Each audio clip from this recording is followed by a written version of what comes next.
agency. Mr. Chair, nagkaroon na po ng order of execution. Huwag po kayong magsisinungaling, madam. Wala po kayong ginagawa talaga. Ang tanong, paano magtitiwala ang bayan sa inyo? Ano pong participation ninyo? Hindi nyo i-guide. Saan nyo po galing ang notice of disallowance? Amin po, sir. Pero po, sir, dahil may mga proseso nga po sa Sus korte, Mariosep sir. na proseso. Puro kayong proseso, pero walang nangyayari. Pinag-uusapan natin tiwala. Senator Win? Yes po. Yes, go ahead. Interject. Quick question lang po. Follow up on that question kay Engineer Bryce. Engineer Bryce, meron kay resident auditor. Sino po ito? Sa pagkakakilala ko po si Ma'am Cindy po. Nakakausap niyo po ba? I mean, pasok ba siya sa grupo ninyo sa transaksyon para nabibigyan niyo ba siya? Ilang porsyento binibigyan sa kanya para pirma lang siya ng pirma? Specific na wala po, pero alam ko kinakausap siya ni Boss Henry tsaka po ni accountant namin. Ng accountant ninyo? Regarding po dyan. So alam ng COA, resident COA auditor niyo yung mga ghost project na yan? Mga substandard project, alam yan? Sa pagkakaalam ko po. Will you confirm, Engineer Alcantara? Your Honor, tingin ko po wala pong alam si auditor doon sa mga ghost project po because they're relying on the documents po. Hindi po sa actual field po talaga. In fairness po kay auditor. Relying po sa alam. mga documents na sinasabit nila Bryce Hernandez at saka JP Mendoza. Is that correct? Actually po, ang proseso po, Your Honor, accounting section po ang nagsasabit po sa... Accounting section po ninyo? Yes po, Your Honor. Nandito po ba ang accounting section po ng DPWH sa District 1? Siya pala nagsasubmit sa COA? Sir, bagong bypass po. Kung lahat ng mga tao may sakit, may cancer, Sa bypass may po. bypass, may trangkaso. Sige po, that's all, Senwin. Thank you. Akala ko second round muna yun, Senator Tulfo. Ang punto ho namin, Ma'am Sunico, is ibalik ang tiwala sa COA. Because in many of our organizations, COA talaga ang safeguard doon. Sa local government, COA rin. Even pinaka-barangay, COA rin. Pero ito, hindi ako naniniwala na makakalampas to sa COA kung hindi ho kasali siya sa modus. No, pwede yung na-absuelto ho siya ni Engineer Alcantara, but then again, ang gusto ho namin, mabalik ang tiwala sa COA. Chair, isang interjection lang. With the permission. Yes, with the permission. Talaga pong ang tiwala, napaka-importante. Madam COA, yun pong 140,414,518 pesos 37 centavos. Ito po ay notice of disallowance sa SBMA. Noon pong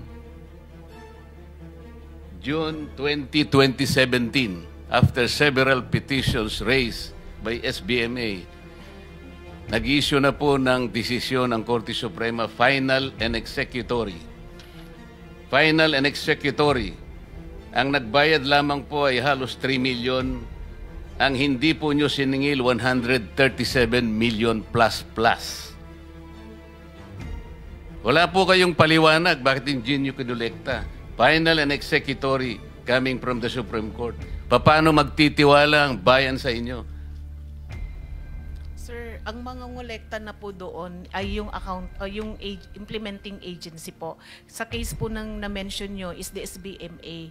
Ngayon po, sir, dahil final and executory na, mag-i-issue po kung umabot po yan sa Supreme Court, mag-i-issue po ng COA Order of Execution. And based po doon sa COA Order of Execution, maniningil po yung implementing agency. Mr. Chair, nagkaroon na po ng order of execution. Huwag po kayong magsisinungaling, madam. Wala po kayong ginagawa talaga. Kaya yung pagtitiwala, sinabi na nga ni Senator Sherwin, importante. Lahat na po nandun eh. Mag-execute na lang kayo, sisingilin nyo na lang 137 million, pero hanggang ngayon hindi pa nyo ginagawa. Ang tanong, paano magtitiwala ang bayan sa inyo? Sir, hindi po talaga si COA ang maniningil, sir. Yun pong implementing agency po at iyan po ay i-remit nila sa Bureau of Treasury. Ano pong participation ninyo? Hindi nyo i-guide. Saan nyo po galing ang notice of disallowance? Amin po, sir. Pero po, sir, dahil may mga proseso nga po sa Sus korte, Mariosep sir. na proseso. Puro kayo proseso, pero walang nangyayari. Pinag-uusapan natin tiwala. Yes, sir. Opo, yun naman po kasi ang nasa proseso, sir. Hindi po si COA talaga ang maniningil, sir. Wala kang gagawin para sabihin mo sa SBMA, meron kang prerogative, meron kang power na sabihin mo, mangolekta ka. Nag-issue na kami ng order of execution. Huwag mo sasabihin ng proseso. Yes, sir. Kaya ma'am, ang problema pa ho, post-audit. No? Ibig sabihin, bayad na. Diba ho? So kung hindi nyo madidetect ho yan, bayad lang sila ng bayad, bayad lang ng bayad, bayad lang ho ng bayad. So ganun ho nangyayari ngayon, bayad lang ho ng bayad. Kahit na ghost projects, bayad ho ng bayad.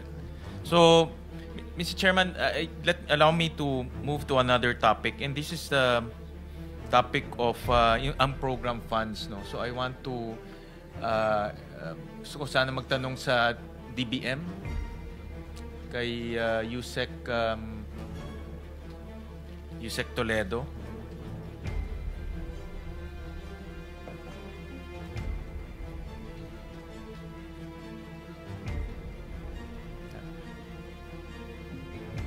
Yusek, ano ang guidelines that governs yung paggamit, pag-apply at paggamit ng unprogrammed funds?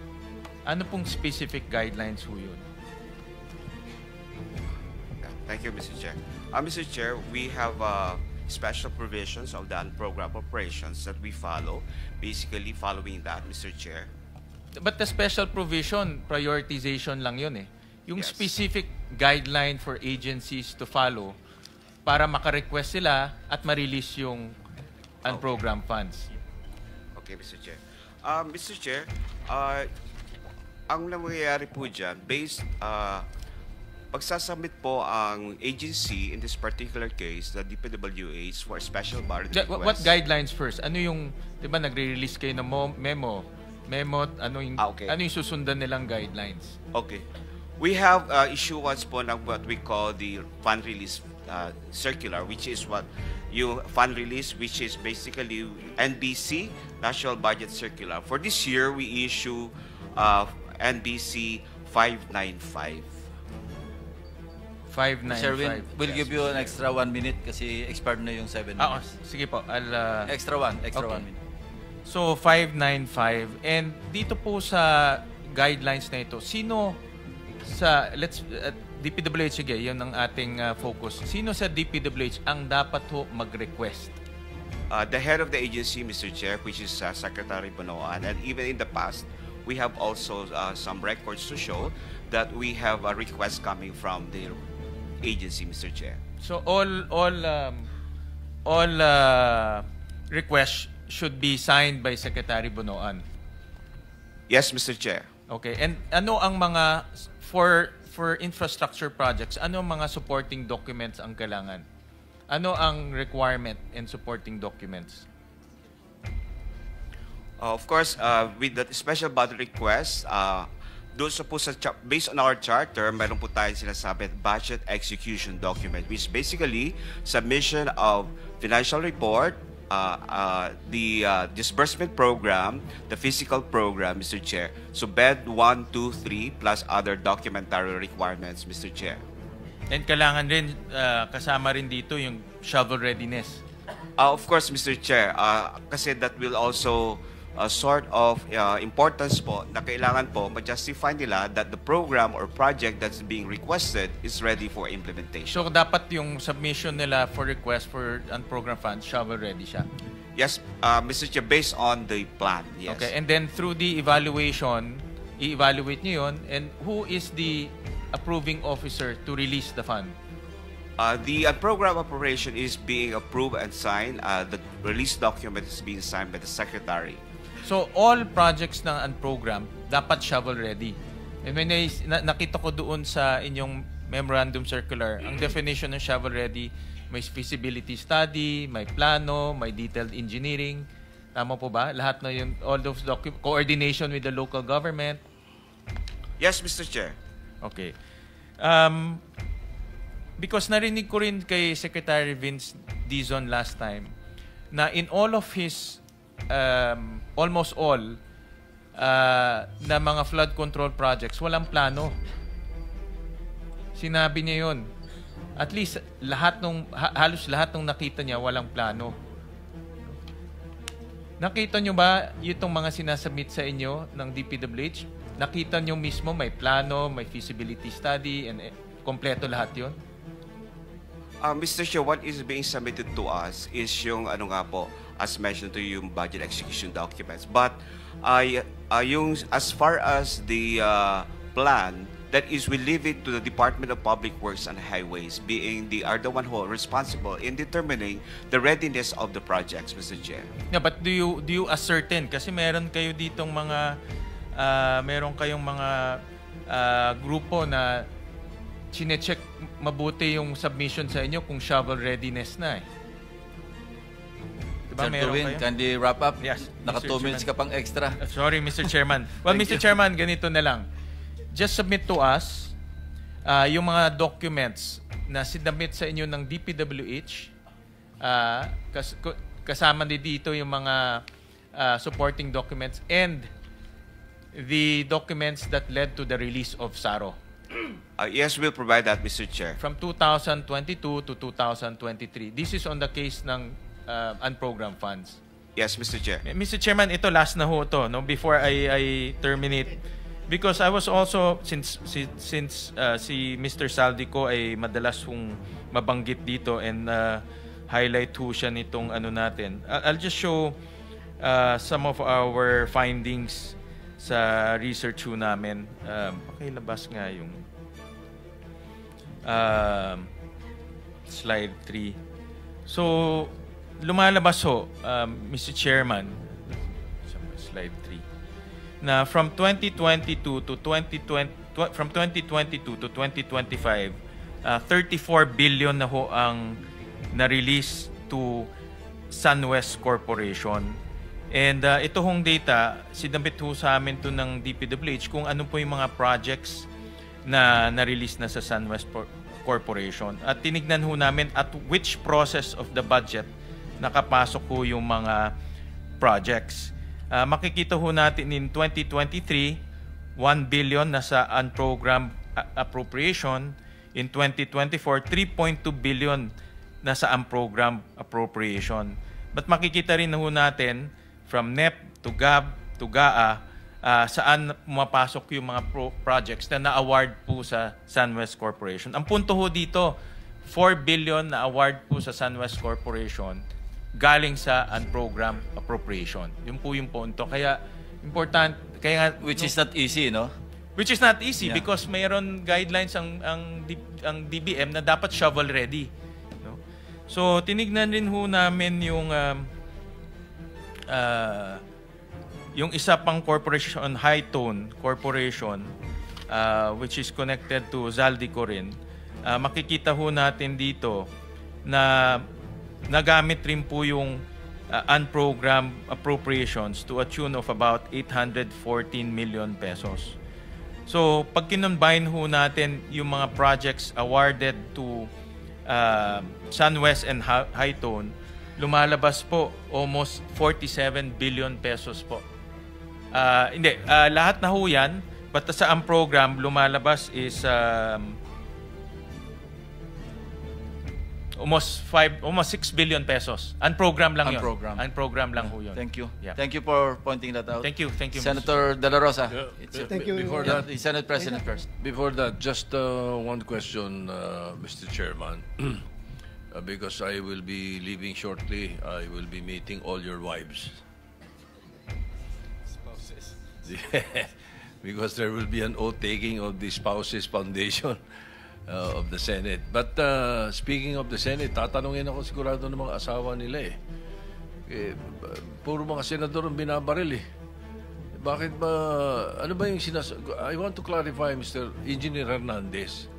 Ano ba yung sinasabi ng abogado mo merong 6 na senador kang babanggitin? Ano ba yun? Your Honor, ang banggit niya po siguro yung laman po ng computer ko. Actually, may mga congressman po na nandun na hindi po senador yung laman nung nung computer ko. So fake news yun, ha? May 6 na senador na nunumrahan mo daw. Mga congressman yung nasa computer mo. Yes, yung nasa computer ko po, congressman po. Okay, thank you. So fake news nga. O naligaw si Raymond. Diba? Anyway, basta yung ating media, ingat naman tayo sa mga fake news. Kanina umaga, may napanood na naman akong fake news tungkol sa sarili ko. Hindi ko alam na nangyari yun eh. Mr. Senate President, I agree with you kasi maraming mga insinuations, nabanggit, Senator Sherwin Gatchalian, Senator J.B. Ejercito, kung sino-sino na lumalabas na pangalan. That's why we need to clarify kasi ikaw ang kinukote nung lawyer. And nasa national news ito eh. So in fairness to our colleagues, na hindi naman talaga nabanggit at wala namang katibayan, babanggitin na nakabitin at ikaw ang reference, the Senate President has to really clarify this matter. Because this is a sensitive issue. Hindi ba? Imagine, Senate Finance Committee, biglang sasabihin ng lawyer mo na, of course, he did not name names, pero may mga insinuations na sumunod, pinabanggit yung mga pangalan. So for the record, Engineer Hernandez, hindi totoo yun. Hindi po, Your Honor. Alright, thank you. Mr. Chair, follow up ko lang doon. Hindi na, Kahit na ikaw time na. ko na. Time ko na. Yan. Yan na. May 7 minutes ka. Bryce, during the interview na abogado mo, si Raymond Porton, Atty. Porton, sinabi niya na pinagalitan ka pa daw niya. Bakit ka daw namimili kung sinong sasabihin mo? Totoo ba ito? Hindi po, Your Honor. Ako po ang nagalit sa kanya kasi mali po yung information na lumabas. Ikaw ang nagalit sa kanya. Hindi naman po. Pero sa Pinagsabihan interview ko po niya, siya. sabi niya, pinapagalitan ka niya dahil namimili ka lang kung sinong ilalaglag mo. Hindi lahat sinasabi mo. Hindi po, Your Honor. Ako po nagsabi kay Atty. Fortune na wag naman maglabas ng information na wala pa naman tayong ebidensya. So sa ngayon, pinalitan mo na si Atty. Porton o siya pa rin? Siya pa rin po, Your Honor. Oh, siya pa rin. Tapos hindi kayo magkakaintindihan. Ano ba ito? Patuloy pa rin ang inyong relationship kahit na nagkababanggaan kayo? Sinabi ko naman po na pag inulit niya pa po, hindi ko na po siya ko-consider, Your Honor. Mr. Chair, may I move that next hearing, Atty. Porton be invited here? Because mabigat yung sinabi niya, Mr. Chair. Ito'y parang sort of... Consult tayo sa legal kasi abogado yan, lawyer eh. Yeah, we have to invite him as... Lawyer-client relationship. Tingnan natin, tatanong muna tayo sa mga abogado, hindi tayo abogado pareho eh. We have to invite him as a resource person, Mr. Chair. It's like a sort of Damocles hanging over our heads. Pag sinabi niyang gano'n, dapat paklaruhin ninyo. It can be anybody. Pwede ako, pwede siya, pwede si Senator Risa, pwede si Senator Bam.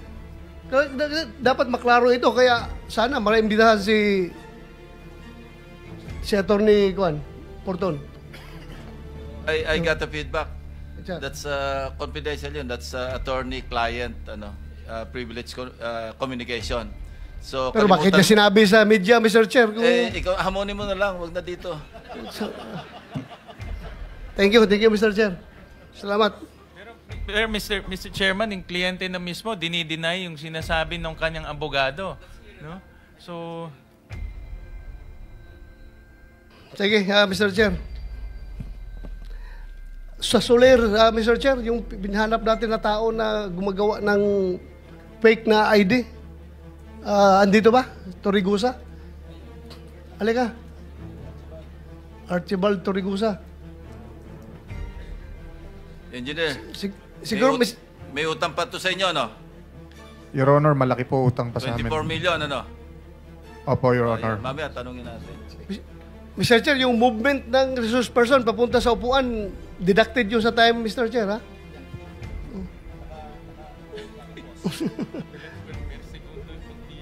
Kaya nga.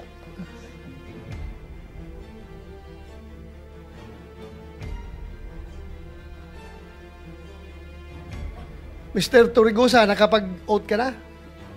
Kanina? Opo. Ikaw ang tinuturo na gumawa ng fake na ID dito sa kay Engineer Alcantara at Engineer Bryce Hernandez. Is it true? bago ko po sagutin, magandang araw po sa inyo, Mr. Chair. Diretso na kasi maubos yung time ko. Sagot ka kaagad. Hindi po akong gumawa or nagpagawa po ng mga Sino? IDs po nila. Ako po ang sinamahan ko lamang po sila sa membership counter upang magpagawa ng mga cards nila ng membership. Actually, Your Honor, kung mabibigyan lamang po ako ng pagkakataon, pwede po sana na kung mariretrieve po yung CCTV, nandun po yung occasion na nakapila po silang lahat, pumipirma po at dala po yung mga So let's IDs. let's go to the main point of the issue. Bakit ibang pangalan nila nakalagay sa ID? Hindi ko po alam yon, Your Honor. Kung sila ang tanungin ko, hindi rin daw nila alam. Kayo daw nagbigay. Alam mo, mabigat ito ha, because kung totoong kayo ang nag-facilitate sa pag-manufacture ng fake ID para ito mga taga-DPWH makapag kahit na illegal sila na maglaro dyan sa casino, nagiging instrumento kayo. You are not only an accessory, you are an accomplice to the crime na inubos nila yung pera ng gobyerno sa paglaro dyan sa Soler dahil kayo ang nag-facilitate. At yung pag-facilitate ninyo ay talagang krimen yan. Falsification. Gumawa kayo ng ID na ibang pangalan para hindi sila matuntun. Your Honor, Sino ang gumagawa ng ID doon sa Soler? hindi ko po talaga alam, Your Honor. Hindi nga. Sabi mo nga, yung nakapila sila doon. Opo. Sino ang nag-ooperate doon? Sa membership counter po, Sinong mga tao doon? yung mga empleyado po ng Soler, So, dinay mo ha, na hindi ikaw ang nag-facilitate na pag-issue ng hindi po talaga, fake. Your Honor. Ako po, kung ang sinasabi ko nga po, kaya ko pong panindigan ng aking salaysay. Kasi meron pong, kung mai-retrieve lamang po yung video, lahat po sila doon, nakapila po sila So, doon. sino ang nandoon, nagbibigay ng gumagawa ng ID? Magbigay ka ng pangalan. Ano po yun iba-ibang, empleyado po, papalit. Sige, magbigay ka ng pangalan para patawag natin dito. Alam nyo, naubos ang pera ng Pilipinas dahil sa inyo Ina-allow nyo sila doon maglalaro ng fake na ID. Kaya hinigop nyo yung pera ng DPWH. Your Honor, kung mamarapatin nyo po, Oh. nung makilala ko po sila, naglalaro na Sa, po. balik tayo sa tanong ko. Opo. You can give me names kung sino ang gumawa ng ID nila. Wala po akong knowledge, sir, pagka-pangalan po Pero yung mga... Sino nga ang tao doon? Ikaw nga nag-escort doon, papunta doon. Sino gumagawa ng ID nila? Hindi ko na po maalala, sir. Your Honor, since 2022 pa po yung pangyayari po na yun. Sure ka, ha? Opo. You can be cited in contempt pag nagsinungaling ka dito. Hindi po ako nagsisinungaling. Ikaw lang ang hindi milyonaryo na makukulong ngayon dito. Lahat yan, milyonaryo bilyonaryo yung na-contempt namin. Ikaw wala kang pera, pero sasama ka doon sa baba. Ako nga po, Your Honor, yun po ang kinakasama ko ng loob, siyempre. Huwag ka lang umiyak. Hindi po, ang inaano ko lang po, yung pati yung mga anak ko, saka yung nanay ko na nananahimik po. Kami po, lumalaban lang po ng pareha sa buhay. Alam ko, empleyado ka lang dyan Pero yung nga lang, tulungan mo kami na kuha ang katotohanan. Kaya ka pinatawag dito. Kasi kung alam namin na ikaw na diretso, hindi ka na namin tanungin. Papusasan ka na namin diretso. Kaya tanong ka namin para malaman namin kung sino itong malaking sindikato na ito Parang paggawa ng programa hanggang pag-implement, hanggang sa paglustay ng pera na nakamkam nila. Kasama kayo sa sindikato dahil kayo ang nagbigay ng ID na Hindi fake. Hindi po talaga ako. Okay, wala kami ibigay na pangalan. Wala po kasi po akong kinalaman. Ma-retrieve mo yung CCTV doon na kung 2022, hindi malabo na. Sabihin naman ng CCTV na good for 1 month lang maximum yung retention ng memory ng CCTV namin. 2022, malabo na. Kaya I am relying your human memory, not the CCTV memory. Your Honor, pwede pa pong pagbasihan yung membership card nila. Kasi real time po yung pictures po nila doon eh. Yung kung ano po yung picture nila doon, yun po yung araw na nagsipirma po sila nung ginagawa nila yung card. At doon din po nila prenisinta yung mga IDs. Okay, sige. Hanapin namin yan. Opo. You're not yet off the hook, ha? Opo. Papatawag ka pa rin namin. Okay lang po, Ha? Your Honor. Maraming Thank you. salamat po sa pagbibigay nyo na po ng Salamat. chance sa akin po. Dr. Ronald, Yes, sir. paano kayo nagkakilala ni na Bryce? Yun po yung meron pong insidente po sa Soler na pagbaba ko po ng hapon is meron po kaming players. Naglalaro po sila sa ibang tables, maingay po sila, masaya po sila. Ngayon, ang pagkakasabi po sa amin, sila po ay mga sabungero at mga kontratista. Ngayon po, si Mr. Loren Cruz, may nakakilala po sa kanyang tiga sa kanila, which is pinakilala lang po ako kasi mu-order po sila ng pagkain, na-decline po sila. Kaya po pumasok yung point na yung pagpapa-member po nila. Pinaliwanag ko po sa kanila na yung kung ano po yung pribilehiyo pagka magiging member ka po ng isang casino po. Meron ka pong makukuha na libre pong pagkain, na libre na inumin, na libre na hotel rooms. Basta po naglalaro ka. Sayang naman po kasi kung naglalaro po sila, ma-accumulate po nila yun, makakakuha po sila ng libreng... Kailan yan? Nung October way back 2022 po, kung matatandaan ko po. Mr. Chair. Opo. Pasensya na po kayo, Mr. Chair. Continue. Opo. Ito po ang aking salaysay na... Sige. Gaano kahaba naman yung salaysay mo? Ay, ano lang po ito, 3 page lang po. Sige, okay. Po. Kasi, Ronald, hindi naman naka-charge sa'yo. Hindi naka-charge sa akin, sir, ha? Sige. Tuloy. ako si Archibald de los Reyes Torregrosa, may hustong gulang Filipino na ninirahan sa 2203 P. Florentino Street, Sampaloc, Manila. Matapos mabatid ang aking mga karapatan sa ilalim ng umiiral na batas at nanunumpa ng maayon sa batas at malayang kusang loob na nagsasalaysay, ako po ay nagsasalaysay ng buong kusang loob upang klaruin ang aking pangalan at maglahad ng pawang katotohanan lamang base sa aking personal na kaalaman. Sabit mo na lang yan, yung may sustansya na lang pag-usapan natin. Paano kayo nagkakilala, paano umabot sa nag-apply ng membership card.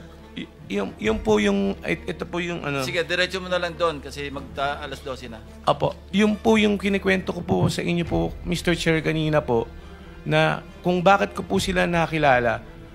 Yung po yung kasi pag araw-araw po ako sa casino, alam po namin yung mga bagong mukha din po doon at mga bagong... Tapos na tayo doon. Paano sila nakapag-apply ng membership card? Magkaiba yung membership Apo, card. bumalik po sila po. Sandali. Apo. Magkaiba yung membership card saka yung fake ID, hindi Apo, ba? opo. Okay, paliwanag mo yun. Yung membership card po, kasi para po makakuha ka ng membership card is kailangan po ng valid government issued ID. Kailangan po yun para pagkuha niyo po ng card. Which is, pinaliwanag ko po sa kanila. Tapos, nag-decide po sila siguro after 3 to 5 days na bumalik po sila ng casino. Which is, pagdating po nila, in-inform po ako ni Mr. Loren na nandyan na po sila. Kung pwede daw tulungan ko po sila ng pagpaprocess po nung mga cards po nila. Makikita mo naman po doon po sa CCTV na sinamahan ko po sila doon sa pila. Which is yung mga bagong member din po, pumipila din po. Dala sila mga government issued ID. Opo. Oh. Sige. Opo, pumipila din po sila. Tapos pagdating po doon sa counter, pag tinawag na po yung pangalan mo, pipirma ka po, tapos pipicturean ka, yun po yung lalabas po doon sa card mo. So apparently, yung mga fake ID na, yung mga fake na pangalan na, yung mga aliases na yung isinabit nila doon. Hindi ko po alam, Your Honor, sila... Yun ang lumalabas sa kanila. Anong pangalan sa membership card? Kung ano po yung ilagay po nila doon sa lisensya po. Or kung ano po yung mga valid issued government IDs okay. na... So ibig sabihin, wala kang kinalaman doon sa kanilang mga fake ID, yung government issued ID like driver's licenses, Wala kang kinalaman doon kasi pagbalik nila, dala na nila yon. Opo. Thank you. Your Honor. Thank you, Mr. Chair. I would like to go to DBM. Yes, Mr. Chair. Layo, sir, no? From casino to DBM. Ako'y nagtataka kung bakit ganito na lang ka powerful si Saldico na siya na ang chairman ng Appropriations Committee ng House. At the same time, para na rin siyang secretary ng DBM.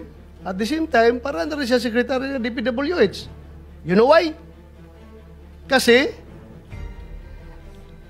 dito sa records natin, for 2024 only, yung unprogrammed appropriations, particularly doon sa SAGIP, Strengthening Assistance for Government Infrastructure and Social Programs, 200 billion plus ang na-release ninyo and 155.8 billion ni-release nyo sa DPWH. Ang program ito, Ngayon, sabi ni D. Alcantara, pupunta sa kanya si Saldico, nagsasabi na meron kaming ilalagak sa inyo na pera, na pondo, gumawa ka ng listahan. Tapos, pag gumawa na si Alcantara ng listahan, submit niya kay Saldico. So, ang tanong ngayon from Saldico, ito ba'y sinabit niya kay Secretary Bunuan or diretso na sa inyo? Bakit nakapag-release kayo ng SARO sa mga ghost projects sa Bulacan na galing sa program appropriations? Mr. Chair, Sige. we only act on requests coming from the agency, not from the Congress. So in this case, this comes from the Department of Public Works and Highways, Mr. Chair. Okay, Engineer Alcantara, sa pagkakaalam mo, pag-submit mo ng listings ng project kay Saldico, binibigay pa niya kay Secretary Bunuan para Sir, si Bunuan mag-request ng DBM? Sir, hindi ko na po alam yung after nung nagbigay po ko kung Saldi. Hindi ka nagtanong? Hindi na po ako nagtanong. Basta sa kanya ko lang po pinapasa by Viber po. Okay, so assuming na ito ay sinasubmit ni Saldico to Secretary Bunuan being the head of, tama ba sabihin ko, head of procuring entity si Secretary Bunuan in this case? No, Mr. Chair, No. he is the head of the agency. Head of agency. Kasi isasubmit niya ito sa inyo in the form of agency budget. Special budget request. Ano? Special budget request, Mr. Chair. Special budget request. Isasubmit sa inyo. Ngayon, pag nag-certify ang Bureau of Treasury na mayroong available funds, magbigay ka agad kayo ng SARO para dyan. Correct? Mr. Chair, of course, based on the request, we will evaluate and then kung titignan namin, Mr. Chair, kung there's available excess revenue because an program fund could only be unlocked if there is an excess revenue certified by the Bureau of the Treasury. Correct. Oh, so kaya nga ako'y nagtataka. Imposible magawa ito lahat ni Saldico na walang kakunaybans dyan sa loob ng DBM. Mr. Chair, I don't think so na mangyari ito. Bigyan pa ng additional 1 minute or 2 minutes additional? 2 minutes, sir. 2 minutes, sige. Last, 2 minutes. Yes, Senator Wing. Mag-interject ka naman sa akin. So ako. Kay Engineer Alcantara, pag nagsasubmit kayo ng project, meron bang feasibility, flood control, feasibility study, detailed engineering, coordination to the local government, isang mahabang listahan, meron bang ganun? Wala po. Just title and amount po. Actually po, nanggagaling po sa mga sections dahil may mga identify na po kaming location, mga karuktong po ng mga nasimulan. So po. walang feasibility study? Meron pong bayan na meron pong feasibility. Pero yung sinabit nyo yung mga sinasubmit nyo sa unprogrammed, yung mga typical lang. Title and amount lang, Your Honor. So walang feasibility study, walang detailed engineering, kasi Yes, Your buo Honor. siya. Title and amount lang. Yun nga sinasabi namin, Yusek Toledo, these are not these are not shovel-ready projects. Bakit nalabas yung pondo kung hindi siya shovel-ready projects? Yan ang nanggaling na kay Engineer Alcantara. Mr. Chair, we have a certification also coming from the agency that is ready for implementation based on the forms and even the submission and even our documents will show you. At the same time, Mr. Chair, given that yung under the administrative code, sila po dapat ang may mandato to identify, plan, secure funding for programs, design, construct, or undertake pre-qualification bidding and award of contracts of public works price. So, mean to say, sila po talaga ang napakadali lang mag-identify, ang Mr. Chair. ang tanong dito, napakadali lang. Bakit ang bilis ninyo makapag-release ng SARO galing sa program funds? Yun lang ang tanong namin. Anong influence meron si Saldico sa DBM? Bakit kapag siya ang naglagak ng pera, particularly sa first district ng engineering district ng Bulacan, bilis kagad na isyuhan nyo ng SARO? Mr. Chair, we don't know what is the Congressman Saldico as far as the influence niya sa project. Because that is already Hindi ako by nagtatanong. agency po. Hindi ako nagtatanong ng influence sa project sa inyo, Wala sa po. DBM. Bakit Wala po. approve kagad? Mr. Chair, we only follow what is being Or prescribed by the guidelines. ganito. Baka hindi ay ikaw nilalapitan. Baka yung boss mo. We don't know that. Ha? I don't know with the chair. Ganito lang. Bakit nagwa-wonder ang Pilipino? Bakit ang bilis ninyo makapag-issue ng SARO doon sa mga unprogrammed projects na nagiging ghost projects? Itong tanong talaga eh. Ito ang tanong. Bakit ang bilis ninyo makapag-issue? Sabi nga ni Sinwen, that should be, ang standard nyo is shovel ready. Meaning, pag-issue na ng SARO, pag-implement, tabol kagad, pala, ganon. Oh, ito'y ghost projects. O paano kayo nakakaroon ng shovel ready na ghost ang napuntahan? We don't know Ano about, ito? Mr. Chair, we don't know about the ghost. Kasi ghost project could only be determined once it's not being approved as one. Hindi namin malalaman, Mr. Chair, kung ghost siya o hindi. Kaya nga, Pero yung as to preparation or submission po ng budget, ang nanggagaling lahat po dyan because we have also charter to follow na kung hindi namin i-release based on the request at nag-comply lahat po sa requirements, then kami naman po ang mananagot. So, based on our charter, we follow what is in our charter and of course, release the document based on that charter, Mr. Chair. So, meron po kami sinusundan talaga, Mr. That is published in our website. Alam mo, kung gusto, maraming dahilan. Kung gusto, maraming paraan. Pag ayaw, maraming dahilan. Alam mo, pareho tayo na sa gobyerno, gusto sana namin mag-cooperate kayo fully. Bakit ganito? Let us, please help us to answer the question why. Hindi lang question ko yan. Question ng taong bayan. Kung bakit kapag mga project na gusto ni Saldico, ang bilis ninyo maka-issue ng SARO. Yun lang akin, ha? Ay, hindi kita pinopolt, Mr. Yusek, ha? Hindi ikaw ang may kasalanan. Hindi kita pinopolt dito. Oh, you have now 5 seconds. 5 seconds, sir. Nagtataka lang ako, bakit ang DBM ang bilis maka-release ng SARO para sa mga request ni Saldico? Yun lang. Yeah, Mr. Chair. Sige, respond na lang and then time's up. Lahat po tayo, sir, Mr. Chair, we are ruled by law. So we follow what is in the law, what are the rules and regulations. Yun lang po ang masasabi ko. We have the charter and we have to obey that charter and we have to follow that. Because kung di namin sundan yun, kami naman po ang malalagot. Kaya That's my concern. as I've said, Tapos na po yung time nyo. Sir, Tapos ka na kunti lang. sige. Hindi kita pinopolt dito. Huwag mo sabihin na, baka sabihin mo na naman si Senator Bato, gustong baliin ko yung batas para, sumunod tayo sa batas. Yeah. Ha? Thank you, Mr. Chair. Sumunod tayo sa batas, pero ang tanong ko lang, sana may sagot. But anyway, hindi mo kayang sagutin, wala tayong magawa. Thank you, Mr. Chair. Senator De La Rosa. Senator, before I recognize, i-clarify lang kay Archibald, empleyado ka ba ng Soler? Hindi po, Your Honor. Paano ka napupunta doon? Paano ka nakapag-influence ng ganon? Ako po ay matagal na pong naghahanap buhay po sa anong job description mo? Casino po, sa casino po. Specifically, anong job description mo? nagba-buy and sell lang po kami, sir.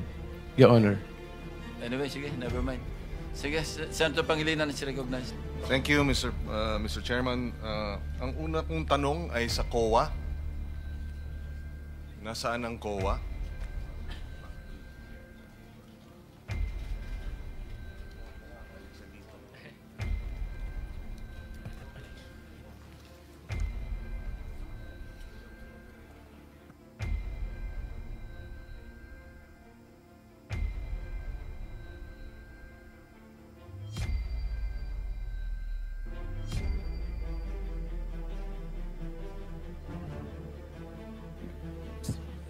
Ms. Sunico, you are from the COA?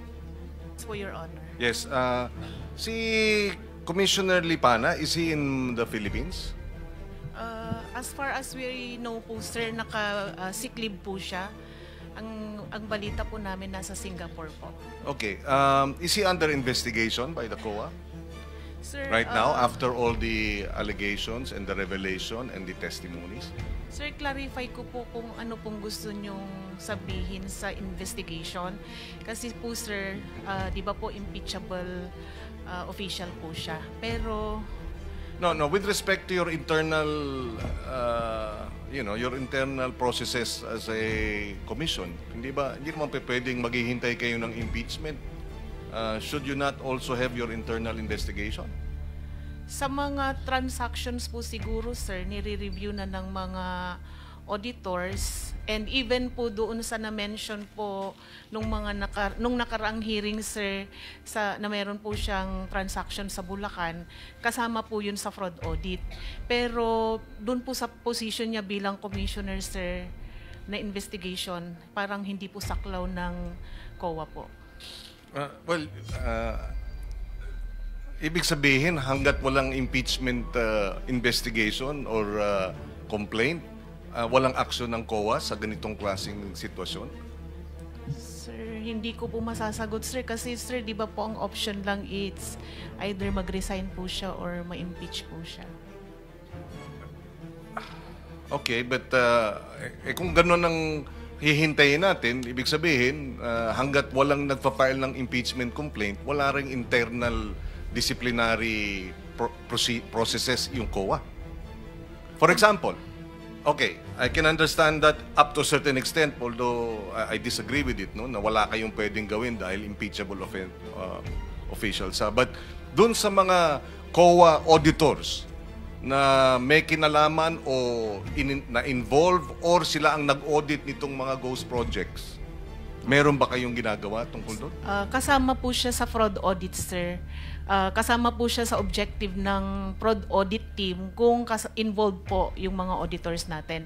And then eventually kung ma-prove po siya ng fraud audit team natin na kasama po yung mga auditors, isasubmit po yan sa internal audit affairs po namin.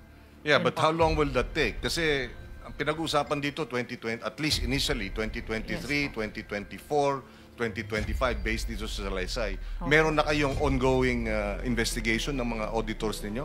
In other words, meron bang nag-audit sa mga auditor? Meron po, sir. Opo, meron po. Okay, kasi nga yung gusto nating malaman kung totoo ba yung biro na commission o audit. Ibig sabihin, bigyan nyo kami ng komisyon at kung walang komisyon, bibigyan namin kayo ng audit. Kasi hindi natin alam paano nakalampas lahat itong mga substandard, etc. ng ilang taon. No? So, we need that information in the next hearing. If you can at least submit an updated, ano ang update doon sa mga investigation ng mga auditors that may have yung fraud, unit, what do you call it? Fraud Audit Office po, sir. Okay. But as far as I'm concerned po, sir, wala na po din doon sa team yung mga auditors natin sa Bulacan First District Engineering Officer. Na-reshuffle na po sila. Opo. Bakit naman reshuffle? Baka mamaya kung saan nun sila dalhin, doon naman sila gagawa ng kanilang kalokohan, hindi ba? Hindi po, sir. Wala na po sa auditing unit po. Yes, but should not there be a deeper investigation? Were they involved? May ongoing na po, okay, sir. so we want the update. If it's meant to be confidential, then we will keep it strictly confidential, but the committee I would be interested, and I'm sure the committee would be interested to know what you're doing. Opo, sir. Okay, Opo. thank you. Thank you. Sa usapin ni Commissioner Lipana, mabalik lang tayo. Meron akong kontrata dito, contract of agreement, no? Department of Public Works, no? Involving Convergence and Special Report Program, Olympus Mining and Builders. Siguro, Mr. Chairman, I will turn this over to the committee because interesting enough, ang asawa ni Mr. Commissioner Lipana, ang ginagamit niya doon sa kontrata is her maiden name. Olympus Mining and Builders Group Philippines, represented by Marilu G. Laurio. So mukhang merong concealment, no? Dahil alam niyang asawa siya ng isang commissioner, hindi siya pwedeng kumontrata dahil may conflict of interest. So dito nakalagay Marilu G. Laurio, and she signed it, no? Pinirmahan niya. Authorized Managing Officer. Ganun din sa, Olympus Mining. Marilu Laurio, name and signature of contractor's representative. No? So maybe we should also invite Miss... What is her name? Laurio or Lipana, also known as to the committee for the next hearing, so that she can shed light as to these contracts, Mr. Chairman. Now, puntahan natin si Sims Construction, Sally. Sabi mo, ikaw ay nagwi-withdraw ng sa Malolos, Bulacan, Land Bank. Yes, Your Honor. Magkano wini-withdraw mo? Kasi, Your Honor, hindi na, halimbawa 457, kung ano lang po yung available that day, hati-hatiin po yun. Magkano nga yung isang transaksyon? 50 million? 10 million? 100 million? Cash. Wini-withdraw mo ng cash. Yes, Your Honor. Ano po may withdrawal po 457 457 million. Pumayag yung bank manager sa 457 million cash. Wala kayong cheque? Checking account ba yun? Cash po yun, Your Honor. Na-request ko po. Paano pumayag yung bank manager na i-release yung 457 million cash? Ano naman po sa land bank naman po yun at Your Honor. So land bank, bank manager. Yes. Also Lilibeth Lim. Malolos Highway po. Andito pala, is she from the land bank? Malolos branch. Ma'am, can you join us? So may arrangement ba kayo, Sally, sa bangko para pumayag sila ng may malaking transaksyon na gano'n na ilalabas? Please come forward, ma'am. Yun sa land bank. Your Honor, papaalam naman po ako sa kanila. Bawa na po, may withdrawal po akong gano'n. So, hindi naman po agad-agad yun ibibigay. May mga araw po yun na sasabihin na kasi kinukuha pa daw po nila sa ibang... Kaya nga. Opo. Pero pangkaraniwan, yun yung pinakamalaki. 457 million isang araw. Teka po. I-record ko lang po ulit sa... Ano ang pangkaraniwan? Tanong ko po sa 50, 70 million? Mga minsan po kasi kalahati, minsan 200. Million? Opo. Minsan po 150. Depende po sa ano po, kung ano po yung... Kay Mr. Diskaya, ganun din ba? Meron kayong account sa land bank? Yes, Your Honor, meron po. Tapos dinideposit sa inyong account sa land bank yung pondo ng DPWH? Your Honor, ano po, LDAP po. LDAP. Ibig po sabihin yung mula po sa DPWH pag binayaran kanila, papasok na po yun sa account mo.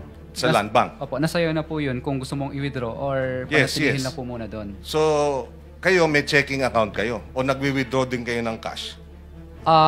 Pag kailangan pong bumili ng mga materyales na cash para po mas makamura, doon lang po kami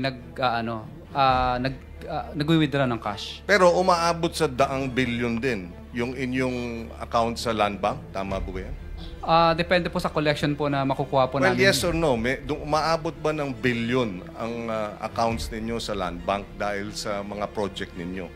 Hindi naman po, kasi kadalasan po pinambibili din po ng materyales at saka pampasweldo. Pumapasok pa rin sa account ninyo. Yes po, Your Honor. So nagkakaroon ng reflection sa account ninyo yung pumapasok na bilyon-bilyon. Yes po, Okay, Your Honor. okay. That's all I need to know. Ma'am, practice ba yan ng bangko na magre-release ng 457 million cash? Hindi ba red flag na yan na dapat nire-report? Ang gusto natin malaman dito complicit ba ang banking system natin sa ganitong klaseng corruption? Mr. Chair, apologies po that I can...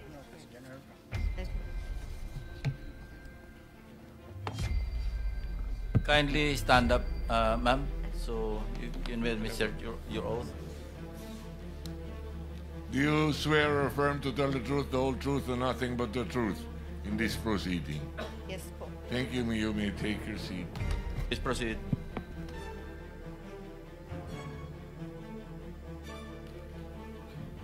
Go ahead, ma'am.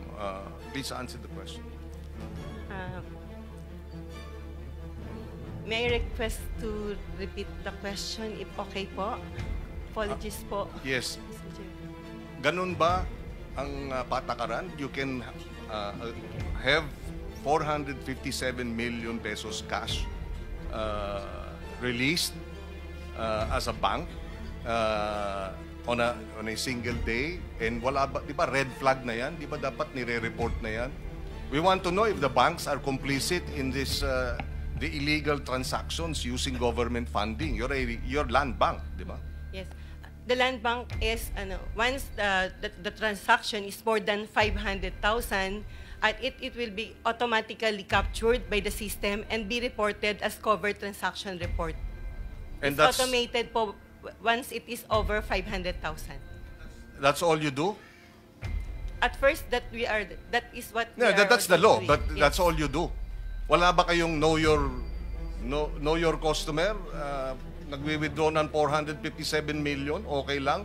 We have- report lang na over 500,000? We have due diligence and KYC as well upon opening of the account po, Mr. Chair. So how did this happen? In particular account po, it is according to bank secrecy, we need to request for the consent of the client. Miss Sims, Miss to Sally, okay lang siyang magpaliwanag? Under the bank? Yung paalam lang po ako sa attorney. Waiver of your rights to under the bank secrecy law. Yes, Your Honor.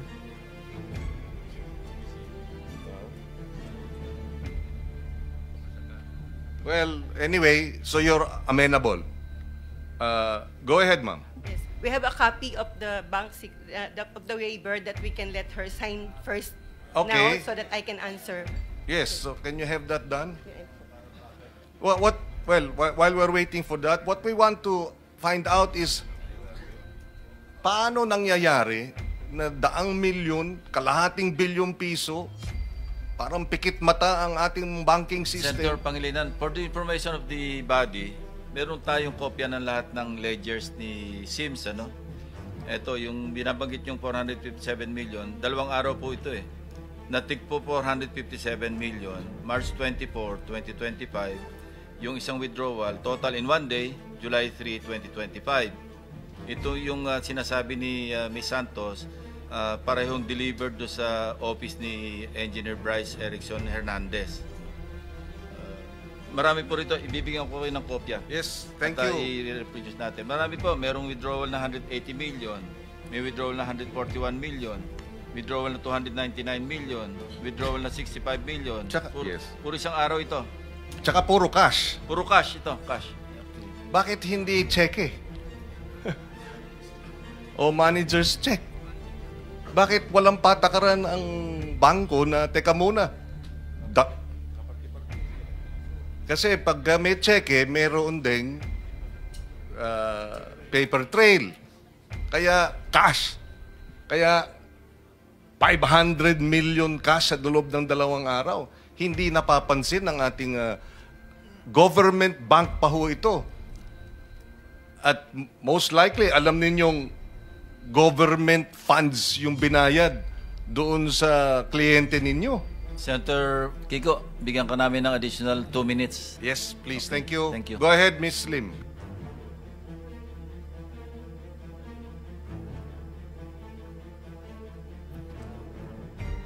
Mr. Chair, since we already have the signed consent of Ma'am Sally Santos, can I explain the process flow? Because before it came through her account, will it be alright po? Okay. The process is, since Ma'am Sally Santos is recognized by the DPWH as their contractor and listed in their list of creditors, then the process flow is the funds. Okay, although everyone knew it, that it came from the notice of cash allocation from the Department of Budget and Management, then it goes to Land Bank, to the DPWH Central Office account, then my head office na maintained with South Harbor, then the South Harbor DPWH will issue a notice of cash allocation intended for the DPWH Bulacan First Engineering District Office. So upon receipt of the Bulacan First District Office, they will issue an advice of checks issued and canceled. So that advice of checks issued and canceled coming from them with the regulation of the Bureau of Treasury for the 24 hours period before they can withdraw it or before they can credit it to the respective accounts of the contractors. So after the 24 hours, the following day, they will issue the list of due and demandable accounts payable, advice to debit accounts, that is the LDDAP ADA. They will send us that ADA, and then Land Bank will process it through the financial system. Then upon uploading, it will automatically credited to the different accounts, a passbook account of the different contractors. So once we receive that different accounts, that it will credit the account of intended for Ma'am Sally Santos. And that amount that she withdraw is not necessarily a one-time credit. It's on different LDDAP number po. So then yung sinabi nyo yung pile up, that's it. Yes, but you didn't explain, is that standard? You can withdraw 500 million pesos in 2 days? Actually, as manager, we try to market the account for as long as they did not need it right away, so they can still maintain it with Land Bank. Then that amount that it maintained for days before the account of Ma'am Sally called us and requested for a withdrawal. Yes. Then upon receipt, upon knowing of her withdrawal, right away we informed her that we need to source fund for that we cannot automatically Kaya have nga that 2 fund. days. Not only 2 days, it took for that particular account. This transaction was 2 days. Based on the 2 araw to put together yung 457 million. Yes, Your Honor. So hindi kayo nagtaka? Bakit cash? Bakit 457 million? At bakit 2 araw? Your Honor, hindi po ako kasi magtataka or mag-iisip ng negative since the funding is coming from the government and the DPWH and knowing it's for the project. So, hindi po ako talaga nagtaka po. Hindi ba common sense lang na 200 million cash for the project? Paano? Meron bang nagbabayad ng cash? Ano yun? Di ba dapat cheque? Actually po, yung list of creditors is a passbook account. And yun po yung nire-report po nila. Then they have their The principle behind yung 500,000 suspicious transactions is because, suspicious transactions. Kumbaga, so hindi suspicious transaction yung kalahating bilyon, 2 araw nilabas? Cash? Your Honor, to be honest, kasi hindi ko po, I am not an engineer or you support every project, hindi ko po alam kung ano po yung project na yun or whatever, since it's a deposit account, yung depositor na po talaga yung nakakaalam. It's hard, well, anyway, as bank manager, it's hard to believe na hindi katakataka na sa loob ng 2 araw, yung pondo ng gobyerno pwedeng ilabas ng kalahating bilyong piso na basta-basta. Cash. Senator Kiko, tanungin ko lang kay Ms. Sally, Sino nag-i-inform sa inyo na nakapasok na yung pera? Yung bangko o sina Bryce? Si Engineer Bryce po. Sasabihan ka na nandyan na, Yes. na-credit na sa account mo Yes yung po. 457 million. Yes po.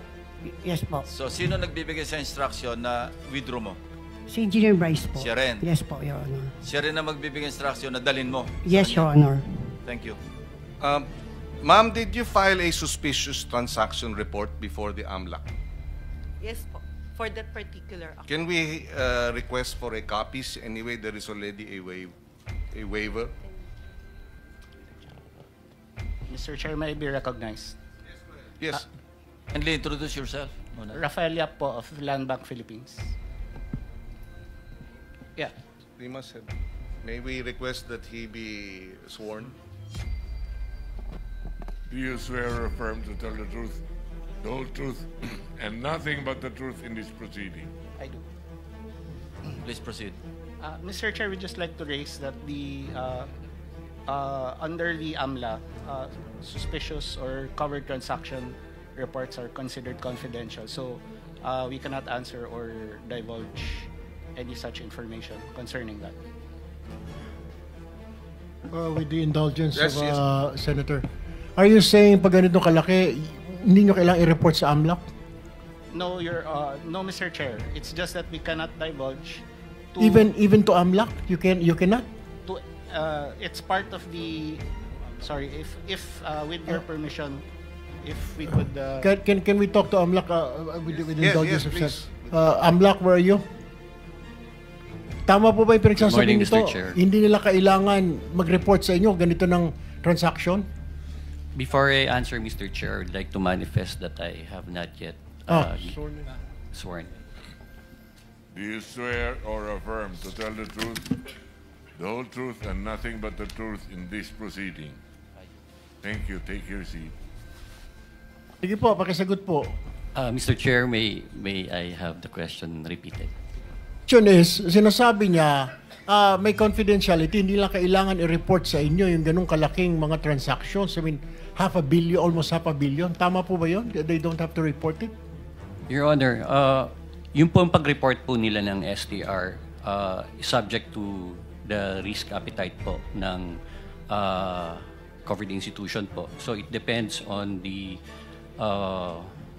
parameters or guidelines na nasa palisiya po nila.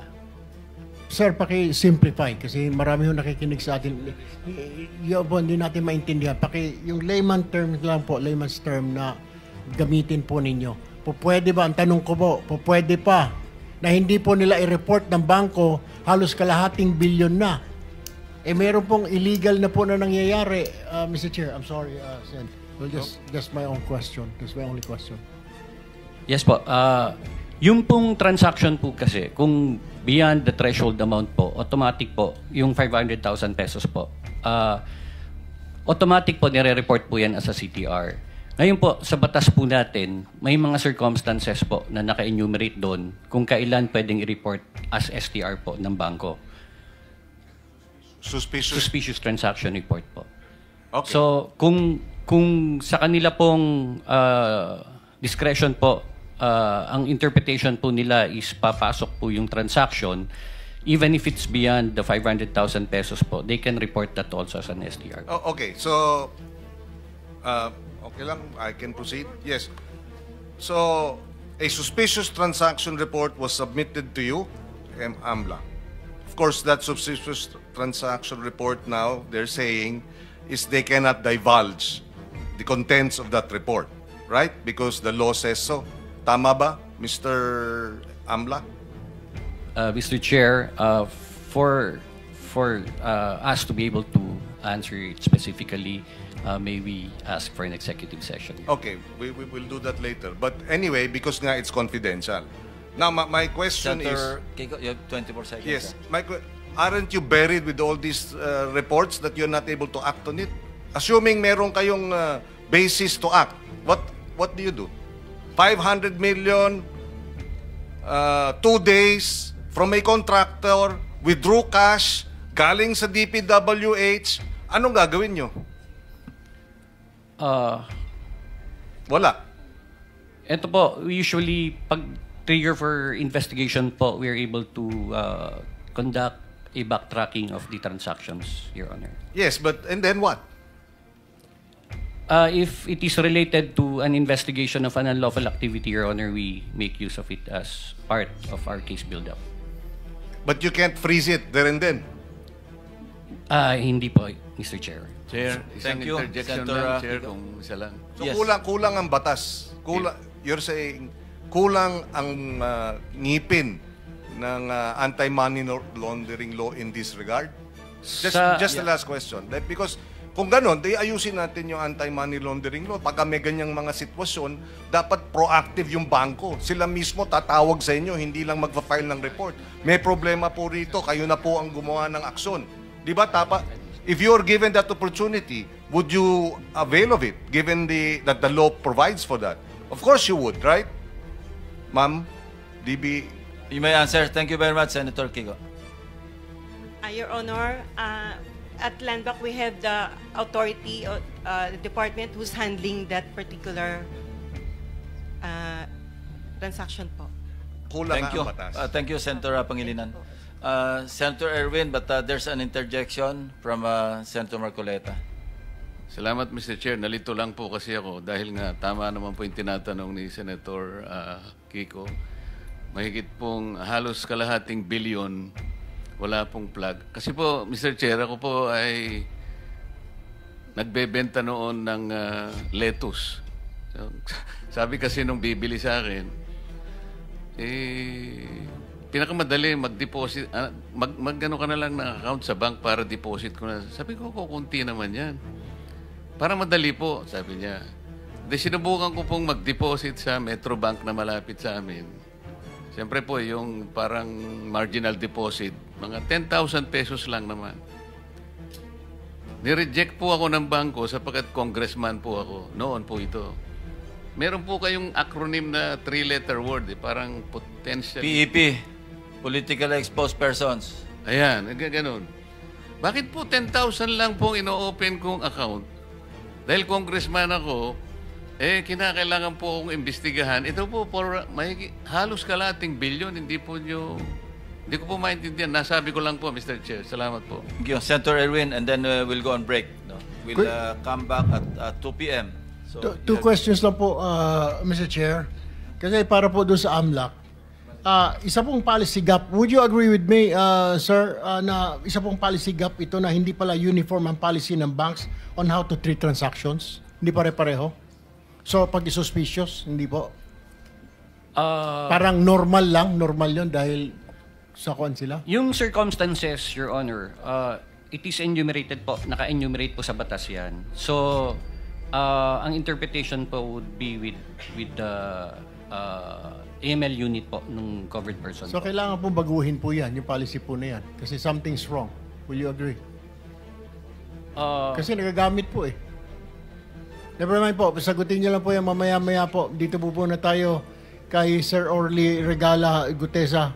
Sir Orly, itong katabi mo, mga driver ito eh. Si Balatbat, si Santiago, nagdi-deliver. Itong si Balatbat, nakapag-deliver na raw kay Saldi ko. Nakita mo ba ito? Magkakilala ba kayo niyan? No, Your Honor. Hindi pa kayo nakakilala niyan? Yes, Your Honor.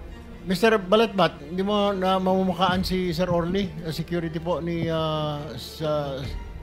Saldi ko? Hindi po, Your Honor. Hindi mo rin kilala? Hindi po. Alright. Sir, I have, Mr. Chair, with your indulgence, I just have two quick questions. Anong trabaho ninyo, sir? Security? Bago po kayo nag-security, anong trabaho ninyo sa Philippine Marine? Sa infantry, artillery, ano saan po kayo? Dati po sa intelligence po ako sa Marine Corps. Intelligence. Tapos diretso na po kay Saldico o meron pa kayong VIP muna na daanan? Dati po galing ako sa Coca-Cola. Naging consultant po ako sa Coca-Cola. Tapos po, kay Saldico na? Opo. Nag-resign po ako sa Coca-Cola. Di napunta po ako sa kay Saldico, sir. Kay Saldico na po. Yun po yung unang politiko ninyo? Yes, Your Honor. Alright. Sir, tanong ko lamang po. Okay. Diba, mabigat po yung inyong nag-deliver po kayo kay Speaker Martin Romualdez. Could you name kung sino po mag-deliver? Siyempre po, kailangan nyo i-confirm na na-deliver na po, boss, yung pera. Kay, siyempre, i-confirm mo kay Saldico, na-deliver na po sa bahay ni Speaker. Sino po mga dinideliveran nyo? Alam nyo ba ang pangalan? Sa dami po ng pera na yon. Sa pagkakaalam ko po, wala po kaming direct contact doon sa receiver kasi ang may direct lang contact doon, Your Honor, is si Paul or kaya si Mark. Si Paul or si Mark? Yes, Your Honor. Kasama ninyo, si Paul or si Mark, mag-deliver ng pera? Yes, Your Honor. Kay Speaker? Yes, Your Saan Honor. bahay po ito? Doon sa 42 Forbes, Your Honor. 42 Forbes. Okay. Alright. Ilang beses po kayo mag-deliver doon sa 42 Forbes na sinasabi ninyo? Bakit po nilalaman na bahay po ni Speaker yun? Sino po nagsabi? Based doon po sa pa-deliver ng i-deliver sa bahay ni Speaker. Sino nakakaalam? Si Paul at saka si Mark? Yes, Your Honor. So, dinadala po kayo doon sa bahay ni Speaker? Yes, Your Honor. Ilang beses po kayo nag-deliver ng pera po doon? Simula po nung pag-start ko doon is ang actual ko pong deliver is 3 beses, Your Honor. 3 beses? Yes, Your Honor. Sa isang delivery, ilang maleta po ang dinideliver niyo doon sa 42 Forbes? Yung sa 42 Forbes, sir, Your Honor, yung sa nakuha naming 46 doon sa Bali noon, inakyat mo na yun sa bahay nila sa Horizon. Din nung ibinaba yung 46, naging 35 na lang yung box na naibaba. Dinala saan? Doon sa 42 Forbes na, Your Honor. Sa bahay mo ni Speaker? Yes, Your Honor. Ilang beses kayo nag-deliver doon? Minsan lang? Ilan? Ako during that time, 3 beses sa akin, pero based doon sa group chat namin is, kasi namomonitor ko po yung group chat ng movement ng duty ng basura. Is 3 times a week, most likely, lalo na pag December. Pare-pareho ba yun? Kung ilang maleta na deliver mo, ganun din yung ibang grupo na halaga o na amount ng maleta, equivalent ng maleta? No, Your Honor, hindi ko na sila mamonitor kung ilan yung maleta na idinideliver. Pero 3 times a week ang delivery doon sa 42 Forbes? Most likely, Your Honor. Sinasabi mo ng bahay ni Speaker? Yes, Your Honor. Gaano katagal po ito? Ilang buwan po ito na 3 times a week, 3 times a week? Ilang buwan po ito? Nung time ko po, from December po yun, December eh. Hanggang nandoon po ako noon. Ganon yung... Kailan po yun? Kailan ba kayo malis? August 5 lang po. January, February, March, April, May, June, July, August. 8 buwan. Hindi po ako sure sa kung yung mga other month is... Pero 3 times a week, ha? Yes, Your Honor. 3 times a week, okay. Mr. Chair, my last question now with Engineer Bryce. Engineer Bryce, may pinag-ngangalandakan si Attorney Fortun na maraming senador ang sasabit dito. Pero ngayon, hindi mo pinapatutuan. Does this mean na fake news po yung sinabi? Mukhang fake news ang binigay ni Attorney Fortun, ng iyong attorney sa media. Kasi sabi niya po, 6 daw eh. Marami pang mga senador. Misunderstanding po yun, Your Honor, kasi doon nga po sa computer ko, congressman po yun nandun. Congressman, hindi senador. Opo, So, Your Honor. sinasabi mo ngayon, hindi naman yung 6 na puro mga senador yon. Hindi po totoo, Your So, Honor. fake news po yon. Kaya mag-usap po kayong attorney, mamaya po ako mag-usap kayo. Sabi Yes, mo, ayusin yes po. po kasi hindi po maganda tignan at hindi rin maganda pakinggan na 6. Yung mga tao ngayon nagtatanong, sino ba yung 6 na yan? Sino ba yung mga kulang pa na yan? And I think that is unfair. Can you please inform your lawyer? Ano po? Nalinawin niya po kung congressman, di congressman po. Ano po? Kung meron siyang alam. Opo. Doon pa sa computer mo, mabilisan na lamang po. Nabanggit po ba ang Speaker Romualdez doon at sa kasaldi ko? Kung Zaldi po meron. Kung saldi sa computer mo. Wala pong nabanggit doon na Speaker Romualdez. Wala po, Your Honor. Mr. Chair, that's all for now. I'll reserve some of my questions later. Thank you, Senate Mr. President Chairman. Mr. Chairman, just one question to Mr. Gutesa. Kasi parang nalito lang na kami ng konti doon sa kwento mo. Can you give the details nung sinasabi mong delivery between Eric Yap and Saldico? Sino nag-deliver sa kung kanino sa kwento mo? Nung part of December, sir, ng 2024, doon ko po na aktuhan si Congressman Yap na siya mismo ang nag-deliver doon sa Bali Verde 6 ng 46 na maleta na naglalaman ng yung level kasi ng maleta may nakalagay na post 8, may nakasulat na 48 siya eh.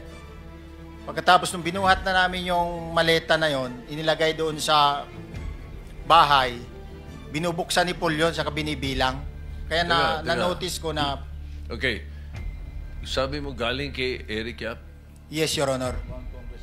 From one congressman to another. Saan nyo kinuha kay Eric Yap yung 46 na maleta? Dineliver lang niya po, kita lang po kami doon sa sa Valle Verde 6. Dinala niya lang yung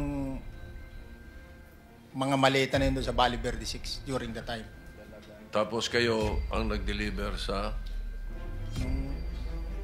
Inilipat po namin sa sakyan, dinala na namin sa Horizon yung mga maleta na yun. Yun yung 46 na sinasabi mo? Yes, Your Honor. Okay, thank you.